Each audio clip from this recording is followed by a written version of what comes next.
As the Sisyphus org of Counter-Strike, Heroic have once again, after a pretty successful season, had to go into the player break having to do yet another rebuild. Even though they may have fell short of expectations at the Austin Major, they still had an overall very successful season after having to rebuild from literally zero after losing their core after Shanghai. Tenier turned a lot of heads. Sunpayus was able to thrive under a new system after leaving the Falcons. LNZ proved to be a pretty durable in-game leader, and the remnants of Songol and Youngster and xFloud proved to be very good in their own right. However, once again, pieces have left this roster. Sunpayus and their longtime coach Saw have left for greener pastures in G2, so once again, Heroic need to start over. However, I think most people would feel that this one was a bit more daunting than even last year's rebuild after Shanghai, because Saw seemed to be such a lifeblood for this team. However, we have the complete roster. xFloud has went to the bench, Nilo has been activated after sitting on the bench for an entire season, Grix, a young opper from Belarus, has been brought in, and finally they capped it off with adding Tobiz, who was one of the coaches for MOUZ NXT. Let's see what Heroic have as they go into the back half of 2025. If you guys enjoyed this RosterMania coverage, you can show me by leaving a like, leaving a comment down below, and subscribing to the channel already. It helps out immensely in the YouTube algorithm, as well as with my goal of reaching 10,000 subscribers by the end of the year. And lastly, there is no sponsor segment today, so I want to once again shout out our glorious channel members. If you want to support me directly, it's the best way to do so. For $5 a month, you get really cool logos next to your name, as well as your name at the end of every video, as well as in the description, and a custom role in our community Discord. I'm also working on more perks to be coming soon, so if you want to support me directly, becoming a channel member is by far the best thing to do. And once again, a giant thank you to everyone who's become a channel member so far. Without any further ado, let's go ahead and get back to the video. Okay, so let's take this one step at a time. What did Heroic lose after bouncing out of the Austin Major? Well, Sunpayus and Saw are going to be very difficult pieces to replace. Saw has been one of the best coaches in Counter-Strike for a few years now, and time and again, he's been the spearhead for these Heroic rebuilds and has been very good at adapting all of this new talent into winning Counter-Strike formulas. It's no exaggeration to say that Saw going to G2 is one of G2's best decisions they've made in recent memory. So losing that kind of talent is going to be very hard to replace. And honestly, it's very hard to get a read on Tobiz from MOUZ NXT just because this is not a team that I actively follow because they're an academy squad. So it's much harder to read how good of a coach he might end up being.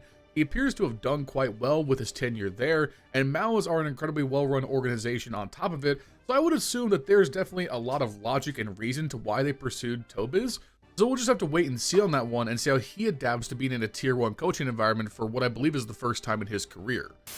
Oh hey, editor LionHeartZ cutting in with a little addendum about Tobiz. Didn't know this when I was recording earlier, so you know, covering my own ass here. When Tobiz entered to MOUZ NXT, he's been there for 3.5 years. He worked directly under Cyclone before Cyclone was promoted to be the head coach of the main MOUZ lineup. And Cyclone is one of the very best coaches in the world, so that kind of gives me a bit of a stronger vote of confidence in his favor than I had during the original recording. Cyclone's incredible, and if he worked directly under him, I have to feel like there's something there that he could have learned. It's just nice to know that he has worked around some of the best coaches in the business before making this jump to Heroic. That gives me a lot more kind of safety in mind. Anyways, back to the rest of the recording.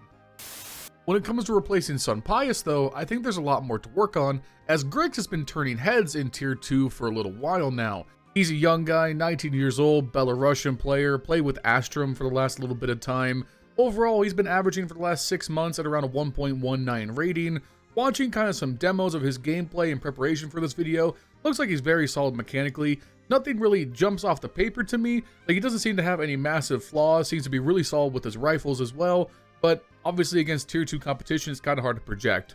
Oppers have the most difficult time making that jump to tier 1, so I have no idea how he will bed into that environment, but overall, he looks like he's a good quality player so far. He's been tearing it up with Astrum, so we'll kind of see how he develops.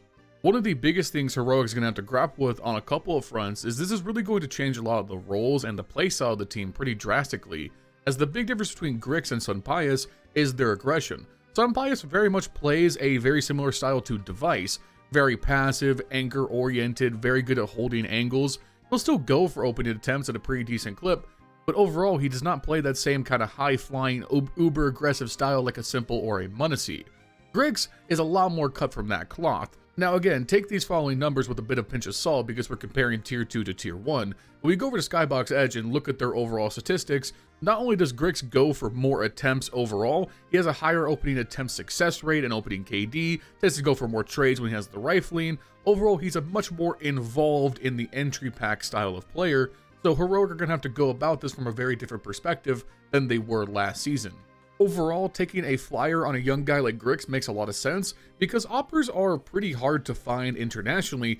When you boil it down, there's only one per team, so if you're trying to acquire an opper from a top 10 or top 15 team, you're dealing with a very limited pool of players. That means oftentimes there are a lot of very talented oppers lurking in tier 2 that just haven't had a chance to shine. Think about Ultimate and when he got picked up by Team Liquid. While he definitely has his inconsistencies and flaws, no one can deny that he's a very talented Counter-Strike player, and nobody really knew who the fuck he was prior to being picked up by Team Liquid. It just comes down to how little opportunity there is for oppers internationally. So Grix is a risk, but I would look at it as kind of like a low risk overall. Frankly, I'm far less concerned about Grix than I am for Nilo, because Nilo, when he was announced that he was moving to Heroic, was a really exciting signing because he was tearing shit up with Metasport. He looked like one of the best young prospect riflers in tier 2, and then silence. He disappeared for 6 months. We still don't really know why, nor really is it any of our business, but bottom line, he hasn't been playing in officials for an entire season. And when you're a young player, you're in your most formative years of your career, I do think that that can be detrimental. On top of that, xFloud is a person who is stepping down and he's coming into his spot. xFloud was their aggressive entry player. Nilo and Tenir unfortunately play a lot of the same spots in kind of this lurky, half-lurk style of positioning. So now you have to completely restructure how this team goes about its T-side setups, as well as shuffle around all the CT positions to best accommodate your now 2-star players in Tenir and Nilo. I do think Grix helps alleviate some of the problems, as him being an aggressive opper and rifler can help kind of mix things up in terms of their T-side entries. Maybe on rounds where he doesn't have the op, he takes up that primary entry duty or splits it up with Youngster, Tenir, Nilo, whatever needs to work.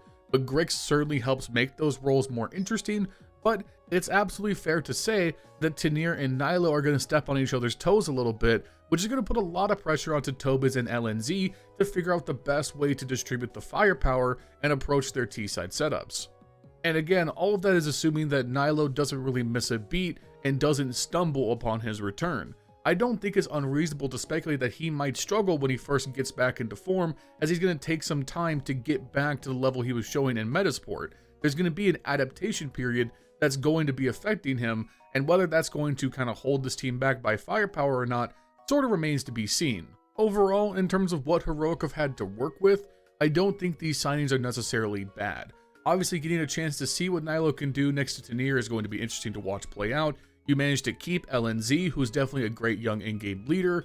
Tobiz is definitely a question mark in terms of coaching, but realistically, getting another more proven coach might have been very difficult, as options in Tier 1 were pretty limited. And then while Grix can definitely be a risk, I don't really think it's the biggest deal in the world, because in terms of your other immediate options, yeah, you could have pursued like a Dexter, maybe a Brokey, but would those have kind of fit your long-term vision? Would they have been too expensive? Would they have simply been as big or even bigger a risk compared to a young prospect like Grix? It's definitely open for interpretation.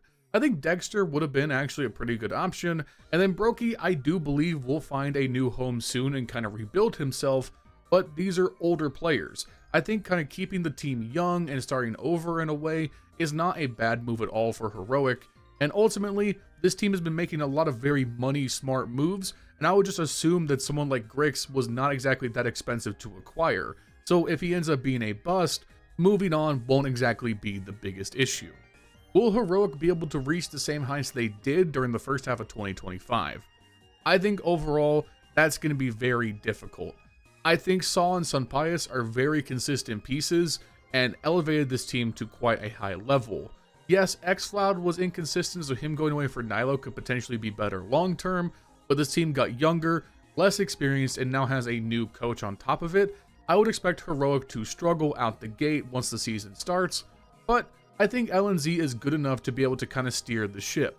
Could this team remain like a viable top 20 threat? I think that's more than likely. We'll just have to see how they progress from there.